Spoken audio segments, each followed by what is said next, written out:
Simon Forster, founder, Robot Foods, and creative director, and also founder of The Others. Welcome. It's good to see you again. Good morning. Good to see you too. How are you surviving during lockdown, business, etc.? Mindset, your personal well-being. Yeah, it's been an interesting year, and yeah, I can't say it's not been a struggle at times, but I think I've been pretty lucky in the fact that business has been busier than I've ever experienced. So it's really kind of taken my focus and given me a focus and a drive through what otherwise could have been quite a soul destroying time of not venturing out much, not being able to see friends, not being able to travel, which are the kind of really important things in my life. So yeah. So you and I, Simon, have met a few times, had a couple of chats. Always meant to really get the opportunity to sit down and dig a little bit deeper into, I guess, how you've got to where you have, and the mindset and the thought process, the journey that I guess has gone into getting you to where you are now. I've always followed your social posts, especially on LinkedIn, and the brands you worked with are interesting and varied. And I think I've always admired your work from afar in terms of you don't just have that one single look, which some creative agencies can do, I guess, if you dig a bit deeper. So that shows that you're genuinely creative, as opposed to, I guess, the looser use of the word, which I've probably found a little bit in my time, really. So just, I guess, give me a little bit about, Robot Food, I guess, why you started that, bit of a background into how you got there and where you are today. That'd be really interesting for me to know a bit more about that. And I guess then we'll dig into other stuff you're doing on single brand, and then we'll get really back into your history, go back to where it all started. But just a little bit about where you are with Robot and why, really. Yeah, so big question. If I break it down, kind of going back to the beginning, why I started, I guess I always wanted to do something creative, and I kind of came to a crossroads where I was, I guess, shit out of luck with what I was doing. I used to be involved in the kind of surf, snowboard scene, running various brands. Okay. And that scene kind of it grew massively in a short space of time, and then just as quickly imploded because I guess there were too many players in it. So yeah, I kind of cut my teeth establishing and growing a couple of lifestyle Californian brands. And then, yeah, very quickly had to look at something new to do. And I ended up chatting with a friend from art college who had a background at a creative agency, and we decided just to set one up.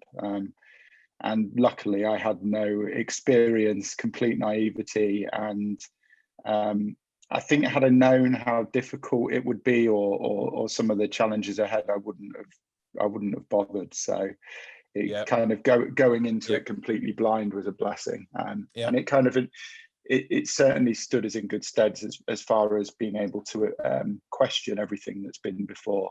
And I guess the original ambition was just to make a living doing something I enjoyed. I remember thinking, if I can make pretty small salary doing something creative, then that would deliver what I needed. And I remember thinking the ambition was to convert my garage into a studio because we were working from my dining room at the time. But I guess over time, seeing some of the competition and seeing these big companies maybe not do the best job or not be consistent in doing the best job, kind of just made us think that we can become a serious player. And we were lucky to employ some really good people. Our first employee is now our creative director.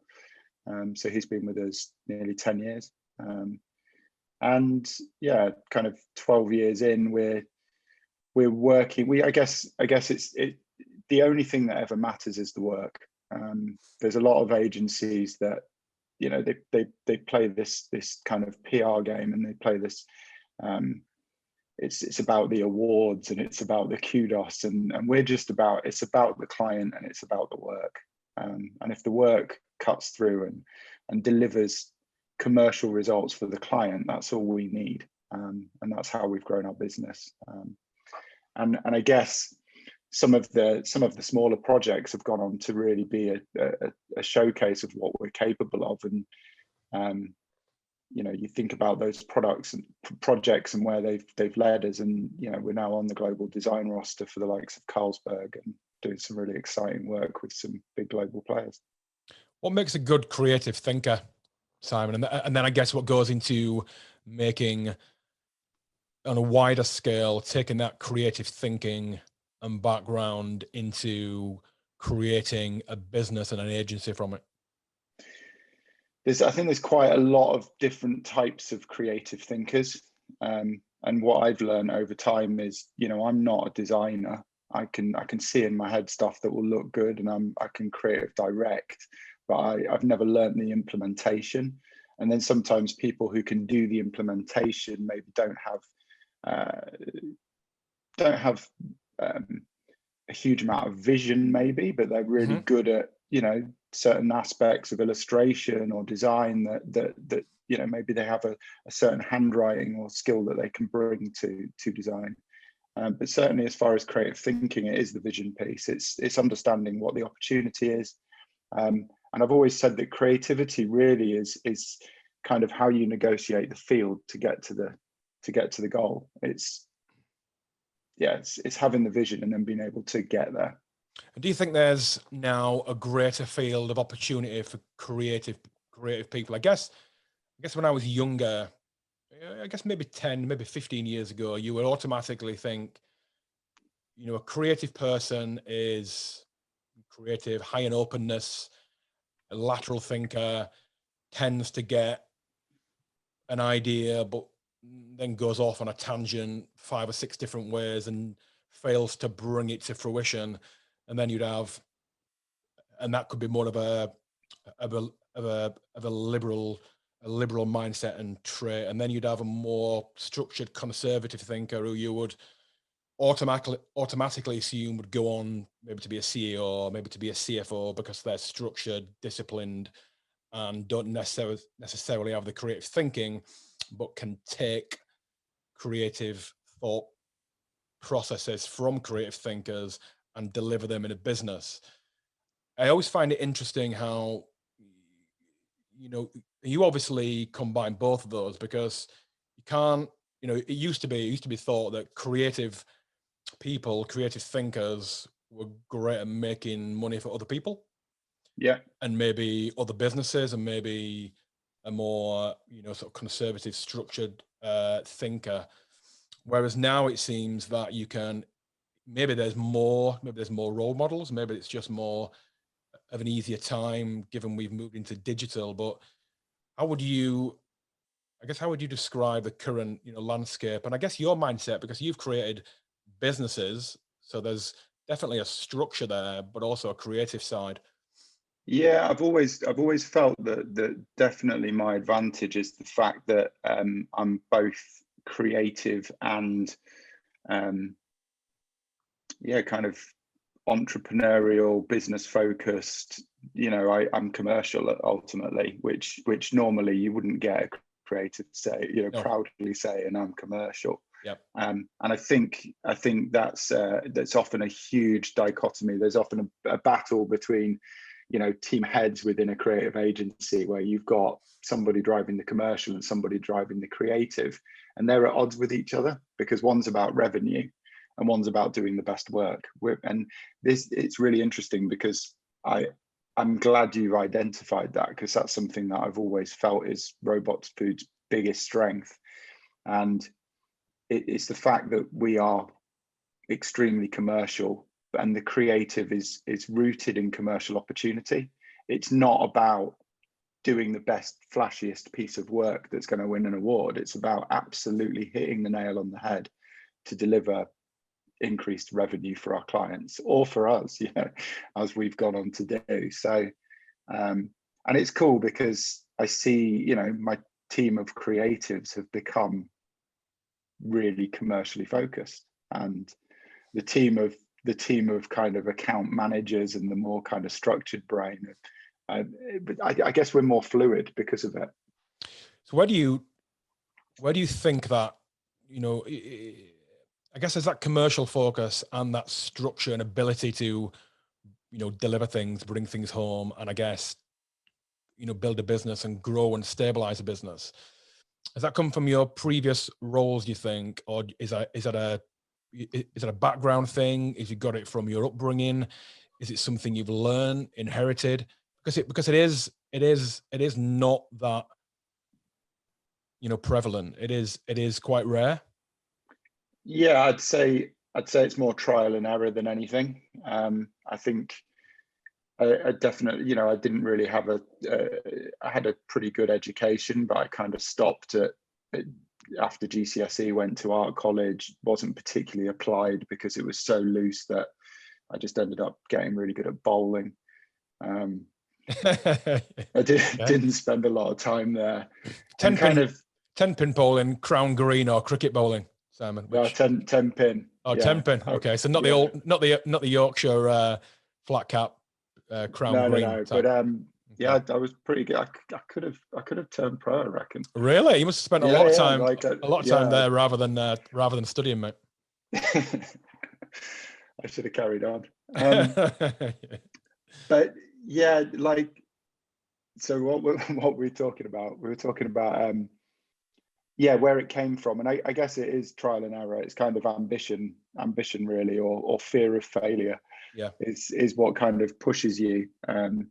I remember actually referencing my mum during my wedding speech, and I think she kind of taught me that anything's possible, because she started her career as a dancer and actress, and then became like a hotelier, and she won rosettes for her cooking, and you know, anything she applied herself to, she would do to a high standard. So I guess I always learned from an early age that you can achieve what you put your mind to. And what I've started exploring out of interest more and more, and I see my friends exploring it as well, is this idea of what is the right path, you know, because the right path is the one that kind of immerses you in whatever you're doing early on, and gives you the experience and the confidence, really. It's not necessarily an education. You know, you get a lot of people who study how to be an entrepreneur, and they'll study and study and study, but the best way to become an entrepreneur is take some risk, put it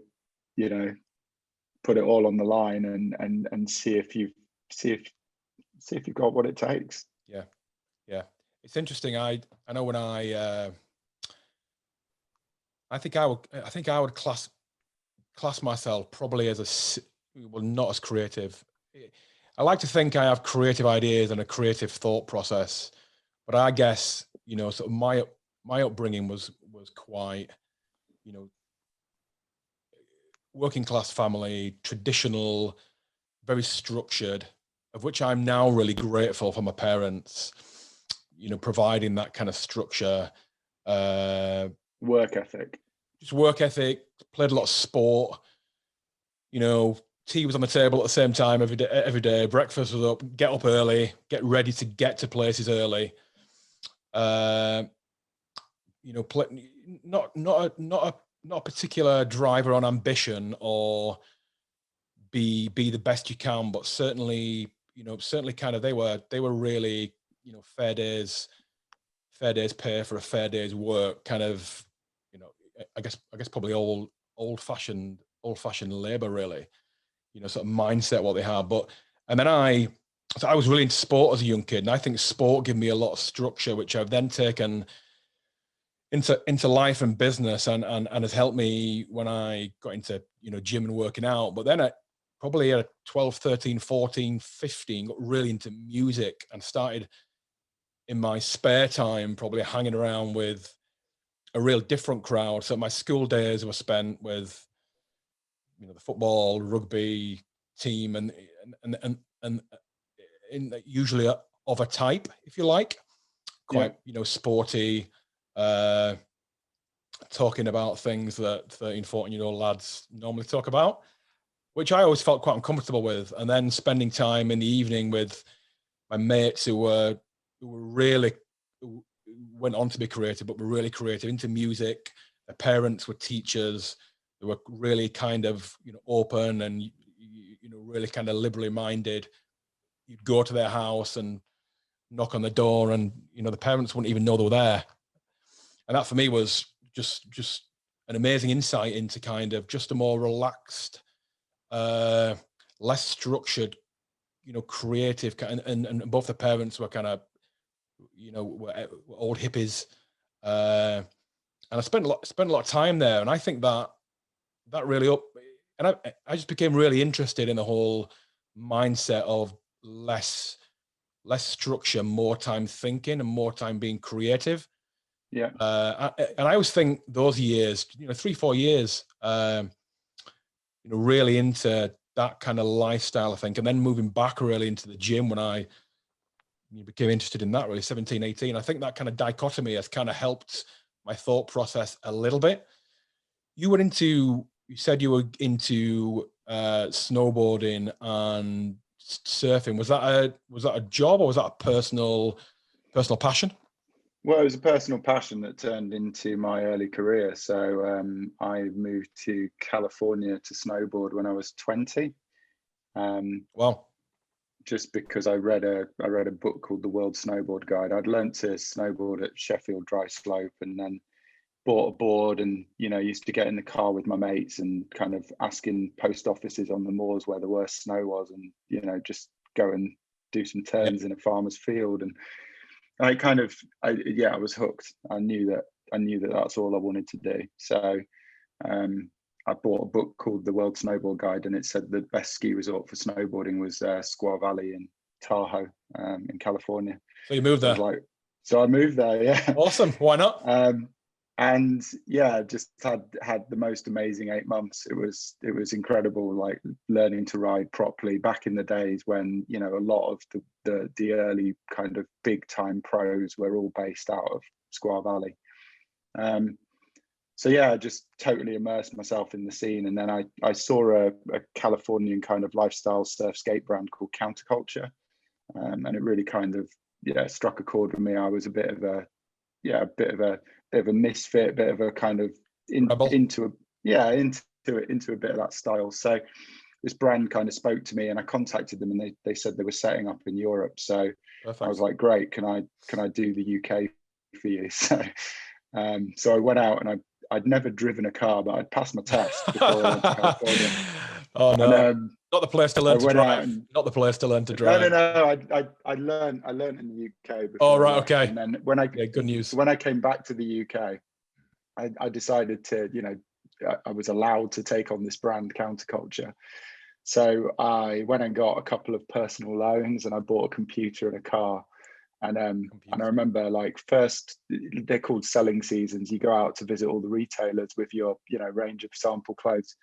And I was so pumped about this brand. It was like a really cool brand, started with some donation from Joey Ramone. Like, it was, wow. It had a really cool story. And because I was so into the whole scene, I'd go and visit these stores and be like, you've got to buy it. It's really cool. And I think I sold into like 39 of the 42 shops I visited in the first 3 months. But I remember I must have pranged or crashed my car like 5 times in the first few weeks, because I'd gone from never driving to suddenly doing 40,000 miles a year.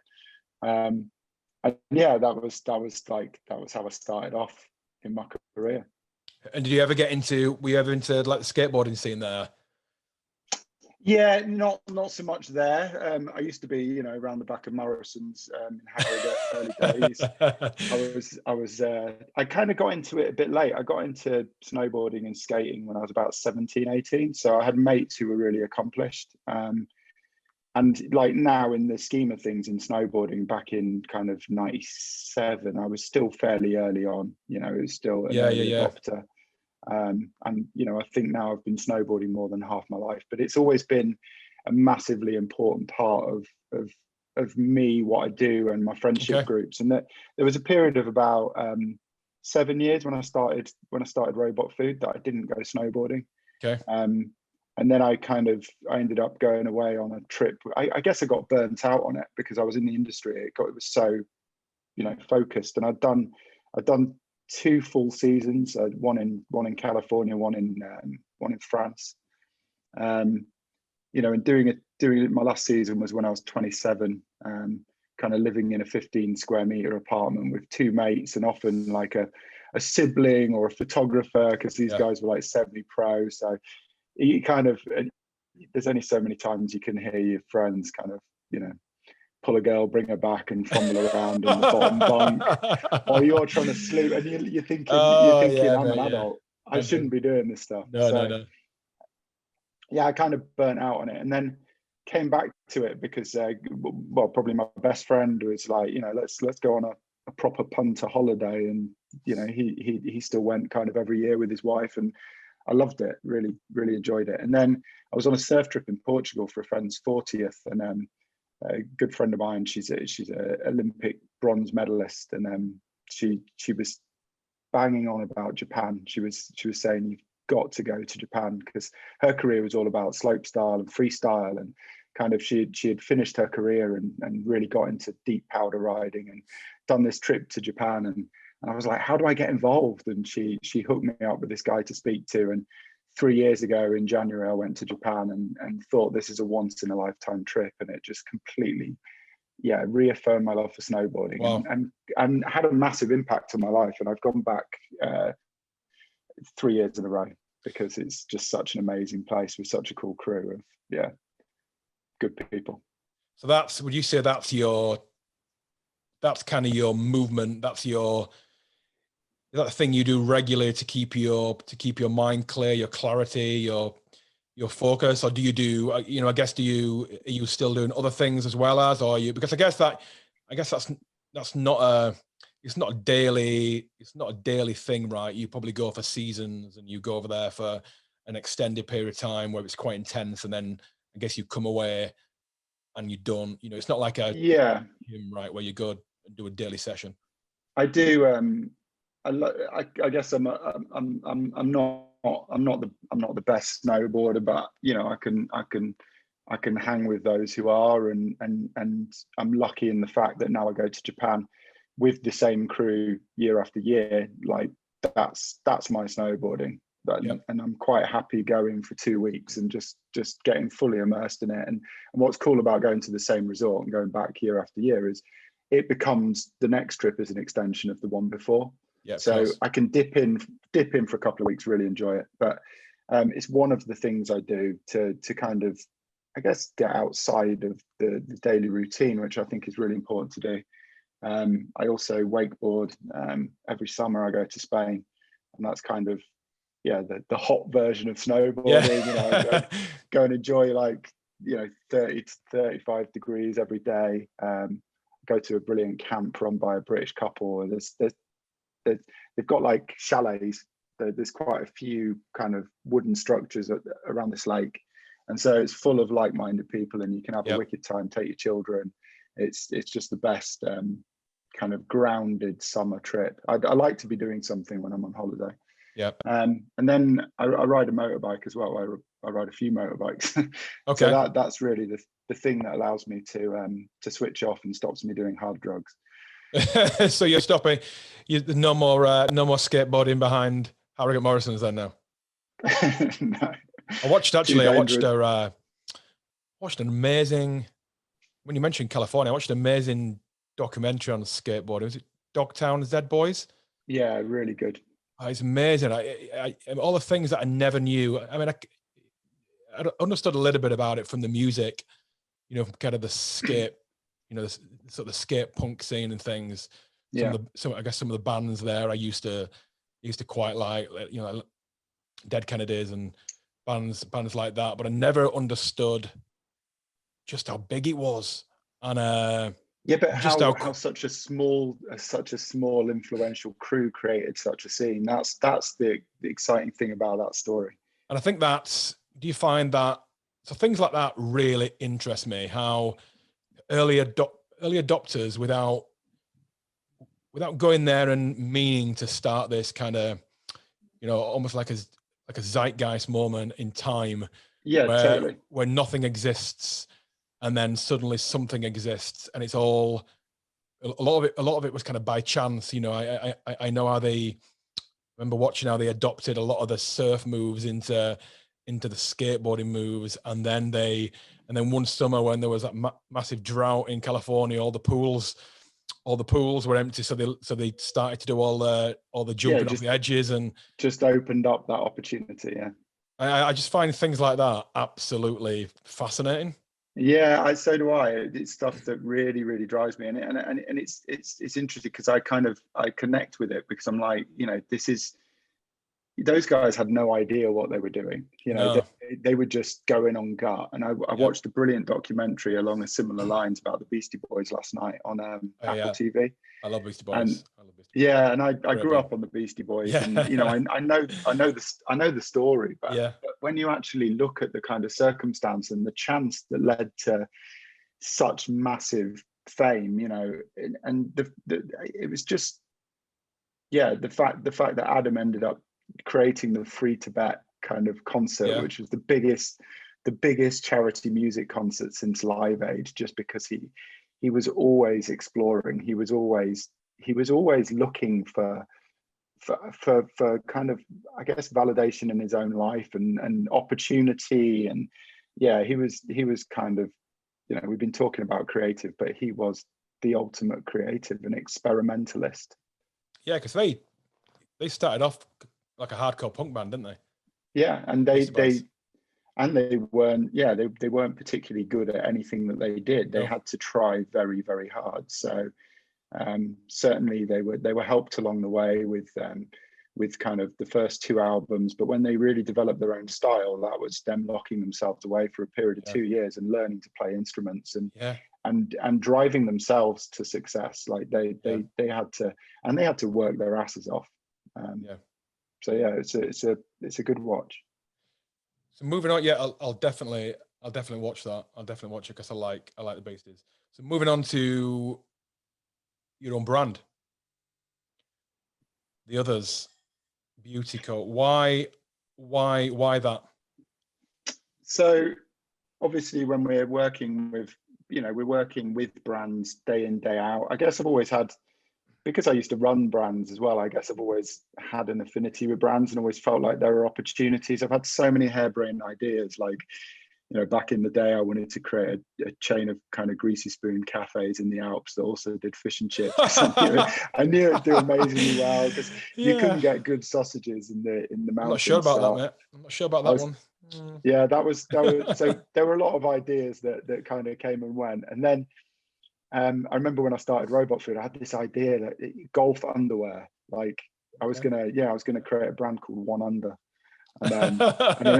And it wouldn't compete with any golfers' sponsors. So like basically I was going to take what I knew from, like, you know, mates who had beanie brands within kind of surf snowboard world and do it within golfing. But then I realized that golf sucks. So I've always had this idea of, you know, one day maybe I'll create a brand. And then we at Robot Food, we've done a lot of work within all kinds of sectors, but mainly food and drink. We'd never worked within health and beauty. And we wanted to. So one time we dedicated a bit of time to looking at opportunities within health and beauty, and we looked at skincare, and we were thinking, there's so many brands. You know, you think about Dove and Nivea, and they've got very similar positionings. They seem to be trying to do the same thing and appealing in the same way. And we were like, why, if 30% of the Western world are tattooed, why isn't there a long-term skincare range designed for people who don't feel like Nivea or Dove is for them? So we created a concept of a long-term tattoo skincare brand, and we didn't do anything with it. We had it in our portfolio and it looked cool. And then a potential client came to us, and he had a brand called Wingman, and Wingman was this really dodgy kind of shower care brand. He'll hate me for saying dodgy, but because to him it was his life. It was it was just like shampoos and shower gels, but they had like a petrol scented one, and the logo for Wingman was like the Top Gun logo. It was really you could say that. And Stu was, you know, a really cool guy. I got on with him, and he was like, you know, what should I do with this brand? And digging beneath the surface, it seemed like he'd been doing it for most of his career outside university, and he was kind of passionate, and he had all the makings of somebody who could be a huge success. But I felt like this brand wasn't the thing that was going to get him there. So I was just honest with him, and I think he was at a time when he needed that piece of honesty. Yeah. And luckily he took it pretty well. So he was like, well, okay, on to the next. What are you doing with this range of tattoo care? And I was like, well, nothing. We've not, we wouldn't know how to formulate it. He was like, right, I can do that. I just need some funding. So kind of asked him what it would need. It ended up being triple. And then, one night, I remember having a conversation with him, and it involved, I think I had a bottle of rum, and the best time to ask for funding. Yeah, just chatting it through with him, and then I nailed enough rum when in the end I was like, fuck it, let's give it a try. Yeah. And the idea was good. We knew the idea was good, but it needed more than the idea, and it's certainly more than we could give to it. And I didn't want to divert my attention, but Stu just seemed like somebody who was worth investing in, and luckily he was. Yep. So what's that brand doing now, and what's the the future, the prognosis? What's the plan? Yeah, so we started off with a range of kind of 4 products that we sold into. We sold into Superdrug, Boots nationally, Urban Outfitters globally, and we were pretty amazed at how people were, receiving it. They saw it as a good opportunity to bring in a different type of consumer to their shops, and it really seemed to resonate with people. But the problem is, we created a new category, and scary. People weren't necessarily going into Boots looking for long-term skincare for tattooed skin. So without a huge marketing spend, we were never going to create waves. But I think what changed was we went to see a VC group in London who they're a really interesting company. They've become a client actually, but they invest in brands that change a narrative, or kind of champion consumer needs and serve a purpose, a higher purpose as far as sustainability, or they're into investing into changing business for good and creating a new kind of umbrella company with a house of brands that do good. They loved our brand, but we weren't turning over the 10 million that they needed us to be in order to invest to grow us. So they said to us, your biggest opportunity is online direct to consumer. And we kind of knew it, but that's not where Stu's expertise were. It's not really where our expertise were. We didn't know how to do that. So we took the bold move to just stop supplying retail. It was taking all of Stu's time as MD of the business. He was, spending all of his time dealing with promotions for retailers where we would take a hit on margin so that to support them and their cash flow, and it was an obvious move to go D2C, but in order to do it, we had to just basically shut the business down. And we took a year out. Stu was flying around the world speaking to various people who could potentially be partners or help us on our journey. And he had a chance meeting with a really nice guy called Arjun, who works at RB. He's I think he's senior vice president of e-commerce or something, pretty big role. And he said to us, you need to speak to some guys in America who, I'm pretty friendly with. So we ended up getting on a flight to New York. We didn't really realize, but we were meeting with a company called Pharma Packs, and we were lucky enough to get kind of 2 hours of 3 of the founders' time. And this is a company that, they turn over close to $1 billion. Wow. And in the month since meeting them, they've recently taken on a 250 million investment. Like they're ones to watch. They kind of own the health and beauty e-commerce space. And they were like, guys, we love your products. We love everything about your brand. Today's just the arsehole test. And luckily we scraped through that test. Yeah. And really good bunch of guys. They then introduced us to some really kind of influential e-commerce people who have invested in our business off the strength of our partnership with Pharma Packs. We've relaunched under a new brand name, so we were called Electric Ink. We're now called Stories and Ink.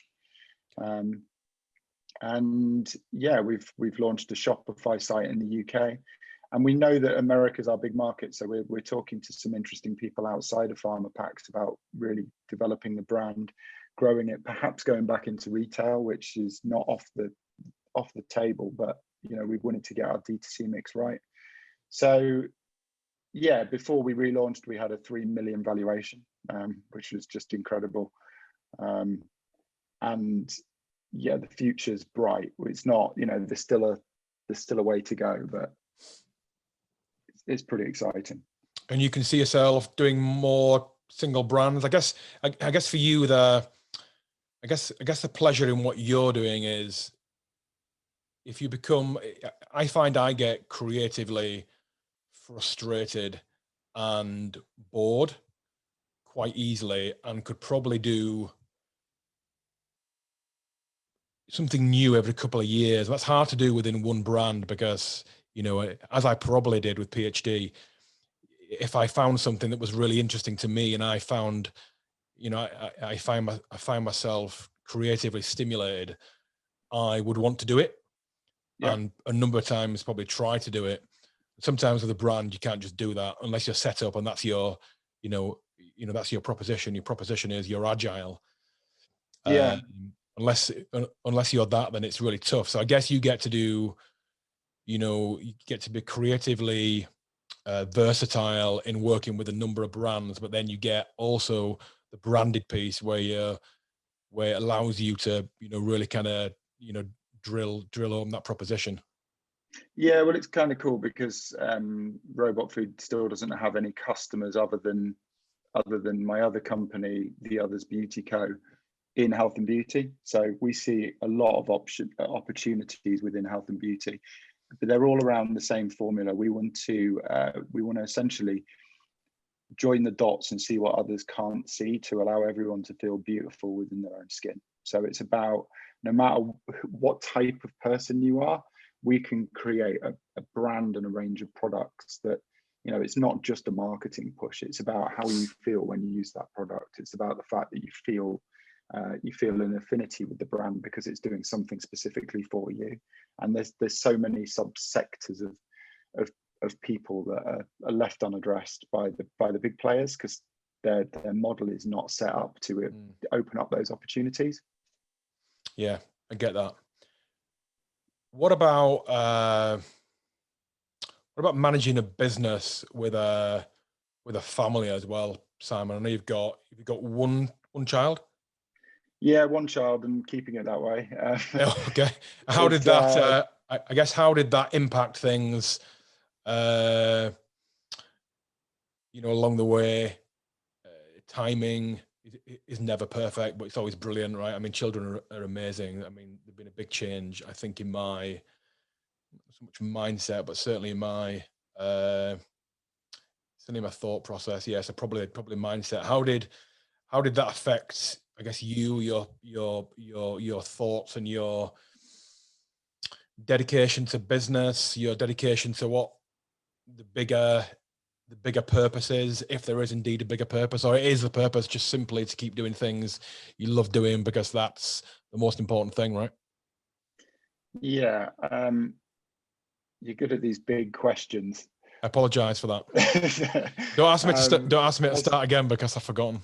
Yeah, so I'm just writing notes as you're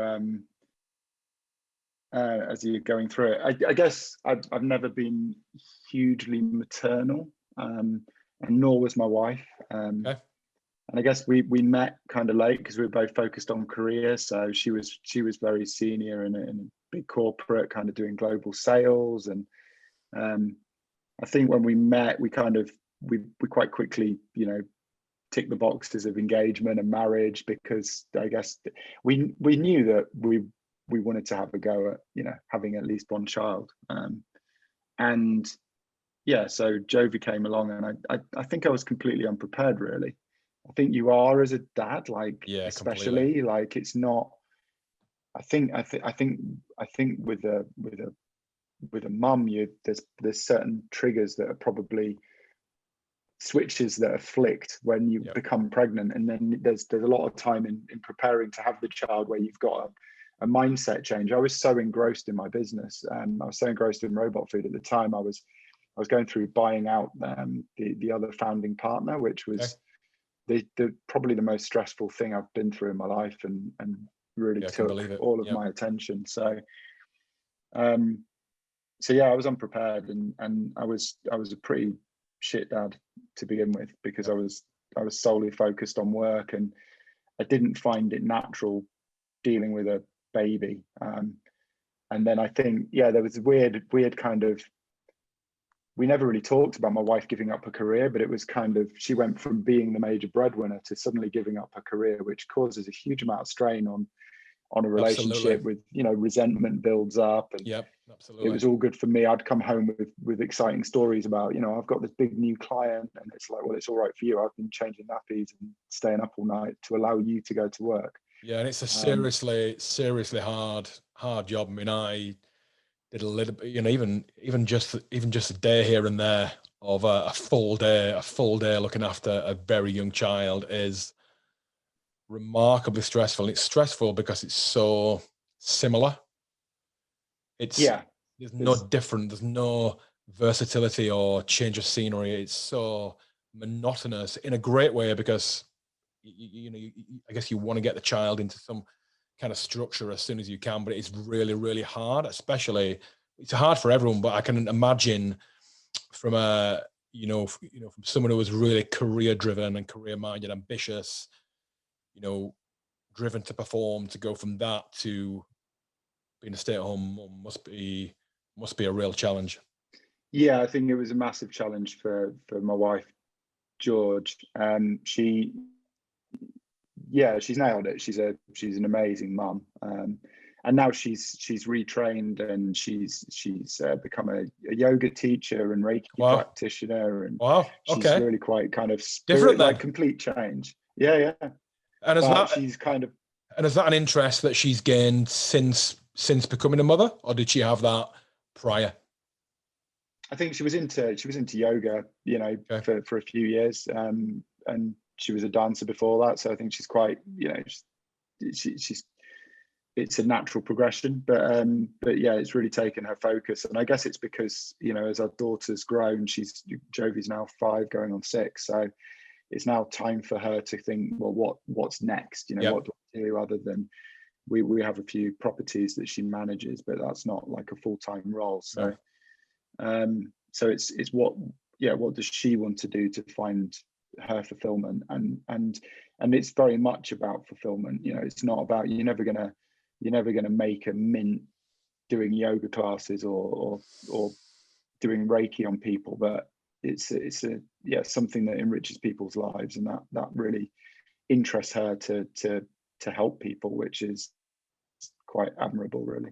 and what does work mean to you? What does being entrepreneurial and being driven and striving, what does that mean to you? What does it bring to your life? I don't know. I think what's probably driven me is fear of failure more than ambition to succeed.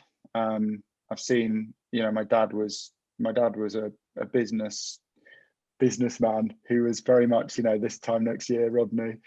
Love it. And then, he's kind of, he's taken all of his chances, and he's used all of his luck, and he's not where he thought he would be. Okay. And I think that's taught me something. And I think, in my early adulthood, I strived a lot, and I got myself in debt, and did the things a lot of people do. But I then kind of just had a awakening, and it wasn't about owning things and Mhm. striving for things. It was about how can I make my life comfortable, and how can I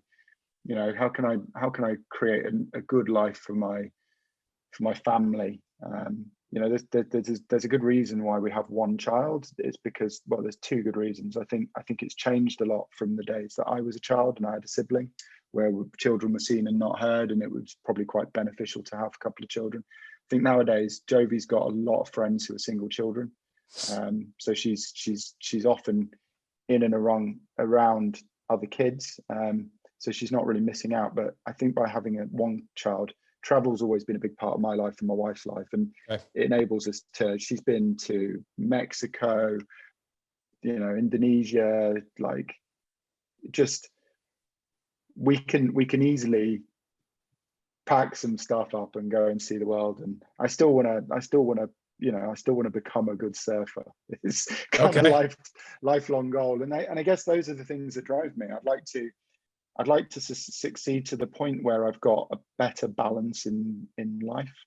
I know that the balance is wrong. I know that I'm very focused on business, but I've only been this focused for 10, 12 years. So you don't strike me as somebody who,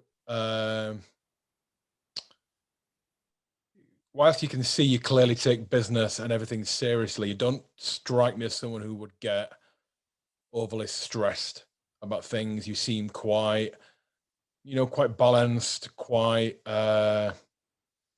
focused without being manic, which some people are. So I guess, from my side, I don't really see that.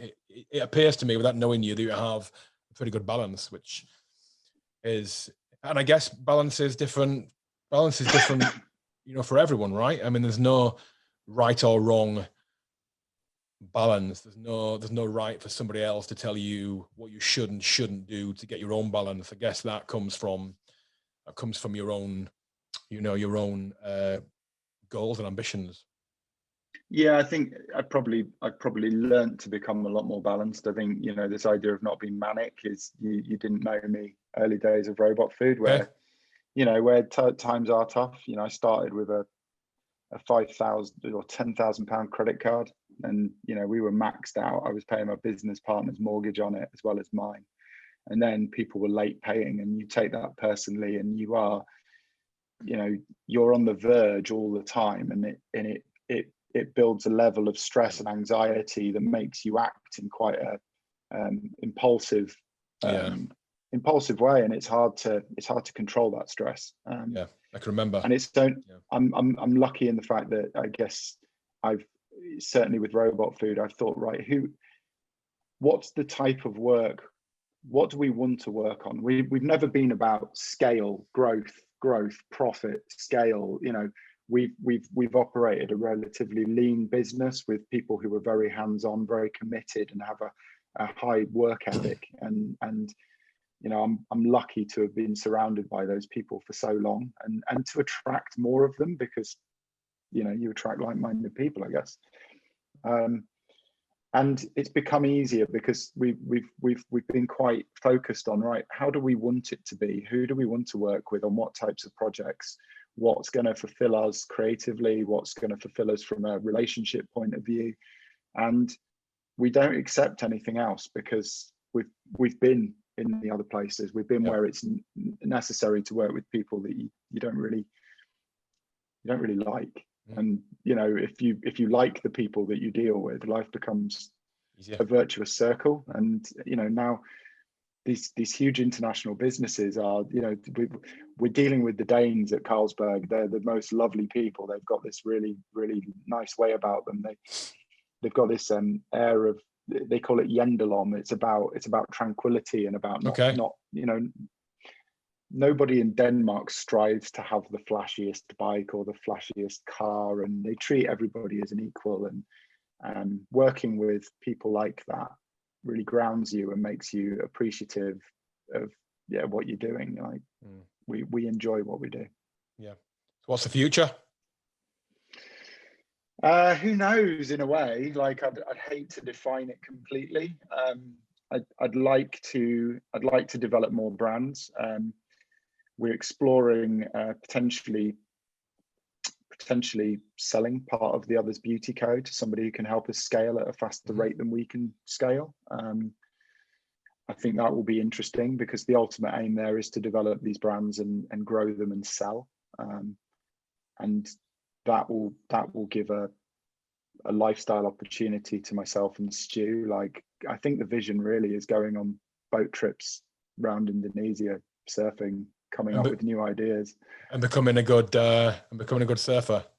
Yeah, that's the ultimate goal. What's the deadline you've given yourself, Simon? Have you given a certain age before you surf a certain part of the world? Before my body falls apart. I'm 40. I'm 43. All right, you're younger than me.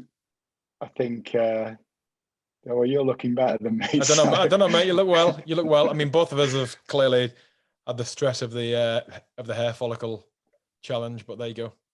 Well, you see, there's a brand in the making for you and me. There you go. Yeah, there's two consumers. So yeah, watch this space. But yeah, I don't know. Just to carry on, kind of enjoying work, not letting it dictate my life, and letting my life work around my work. I think I never want to give up work. I'm never gonna sell up and retire. I'm always going to be active and thinking about what next. And yeah, just keep active, I think, is the key, because as you grow older, you start thinking about, I'm not into biohacking necessarily. I don't want to live to 120, but what I do want to do is I want to sustain a quality of life where I keep active and ambitious. I think that's it for me. Yeah, I agree with the biohacking thing. For me, it's not adding years to your life, it's adding life to your years, isn't it? So if you can listen, I'll quite happily pop my clogs at 90, but if I'm 80 and I'm still pretty agile and I can still do a little bit of training, or I can still do a bit of something, and I'm still, quite well and able to, be cognitively on it and aware, I think that's got to be the aim, isn't it? I think, I'm not sure I'd want to stay around till I was 150. I think I'd get quite bored. But yeah. Cool. Listen, hope you find that bigger wave to surf. And thank you. Hope you find the time. All the best with Robot and the others, and all the other brands you may pick up or begin along the way. And it's been really good chatting to you, Simon. Thank you. Yeah, I've really enjoyed it, and thanks for inviting me on. And good luck with this new venture. It's exciting to see how it's going to pan out for you. Thank you. Thanks a lot. Thank you. Cheers, Jason.